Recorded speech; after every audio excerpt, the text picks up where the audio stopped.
जब शांति का प्रस्ताव रावण ने अहंकारवश ठुकरा दिया, तब धर्म की रक्षा हेतु श्री राम ने युद्ध का शुभ आरंभ करने का निर्णय लिया। उनके आदेश से संपूर्ण वानर सेना गर्जना करने लगी। पर्वतों की चोटियां, विशाल वृक्ष और पाषाण उनके अस्त्र बन गए। सागर पर निर्मित सेतु बंध पार कर जब श्री राम, लक्ष्मण और वानर वीरों की अपार सेना लंका में प्रवेश हुई, तो स्वर्णमयी लंका की धरती कांप उठी। आसमान में रणघोष गूंज उठा और देवता भी इस धर्मयुद्ध के साक्षी बने। रावण ने भी अपनी असुर सेना को सुसज्जित कर रणभूमि की ओर अग्रसर किया। नगाड़ों की गूंज और शंखनाद से पूरा वातावरण गूंज उठा। एक ओर धर्म की रक्षा हेतु श्री राम की वानर सेना थी और दूसरी ओर अधर्म के प्रतीक रावण का अहंकारी बल। इस प्रकार आरंभ हुआ वह महायुद्ध जो युगों तक स्मरणीय बना रहा।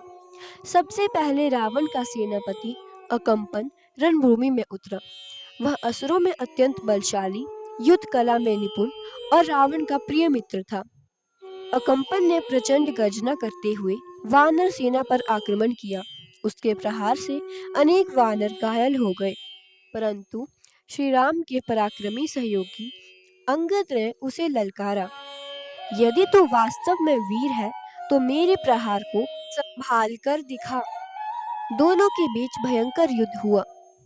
तलवारें टकराई, पर्वत जैसे प्रहारों से भूमि डोल उठी।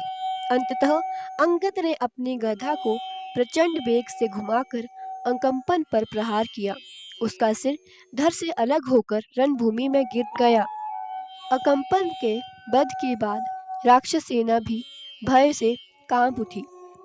इसके बाद प्रहस्त, रावण का मुख्य सेनापति, युद्ध में उतरा। वह रावण का मामा और अपार बलशाली योद्धा था। उसने पर्वतों को चूर्ण करने वाले अस्त्र चलाए, जिससे वानर सेना क्षण भर के लिए विचलित हो गई। किंतु श्री राम के वीर सेनानी नील और द्विद आगे बढ़े।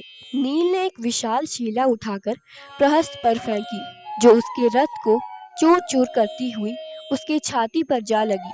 प्रहस्त भूमि पर गिर गया और प्राण त्याग दिए। राक्षसों का सेनापति मारा गया। प्रहस्त के मारे जाने के बाद रावण का क्रोध बढ़ गया। उसने अपने पुत्र अतिकाय को रणभूमि में भेजा। अतिकाय पर्वत के समान विशालकाय था और ब्रह्मास्त्रों का ज्ञाता था। उसने ऐसे बाण छोड़े कि आकाश अंधकारमय हो गया। वानर सेना में त्राही त्राही मच गई।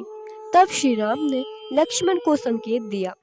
लक्ष्मण ने भगवान शंकर का स्मरण कर उनकी कृपा से ब्रह्मास्त्र का संधान किया। वह दिव्य अस्त्र बिजली के समान चमका और अतिकाय की छाती पर भेद कर लग गया। अतिकाय वहीं धराशायी होकर प्राण रहित हो गया। राक्षस सेना में हाहाकार मच गई। लंका के आकाश में देवगणों ने जय श्री राम का नाद किया। धर्म की विजय का आरंभ हो चुका था और अधर्म का अंत समीप था। अगर आपको ये कथा पसंद आई हो तो प्लीज लाइक और सब्सक्राइब करें।